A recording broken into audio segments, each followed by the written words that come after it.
panas, flu, dan batuk ini bisa diterapkan buat bayi, anak-anak, dewasa, sampai manula itu bisa dilakukan. Bedanya cuma di tekanannya aja. Kalau bayi mungkin 1 jari, kalau anak-anak gini doang. Sesuaikan dengan senyamannya dia. Kita akan melakukan terapi untuk panas, dan untuk panas itu kita akan terapi di area tengkuk, belikat sebelah kanan, belikat sebelah kiri, belikat sebelah kanan, sebelah kiri, lalu lambung. 4. Panas, ya. Kenapa kok panas bisa turun diginikan? Karena dengan ditotok seperti ini, darah lancar.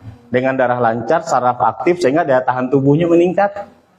Ya, nah, ini untuk panas ya, tengkuk, belikat sebelah kiri, belikat sebelah kanan, dan area lambung. Ini kalau untuk panas. Kalau untuk batuk, belikat kanan kiri, lambung.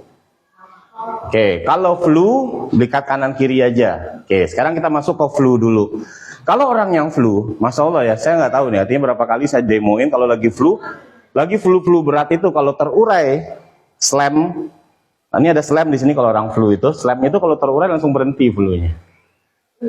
Namanya orang flu biasa kan proses kan dari encer, ya. Berapa lama baru dia kental, baru dia sembuh kan gitu kan. Nah, itu slamnya tuh di sini nih. Slam, ya.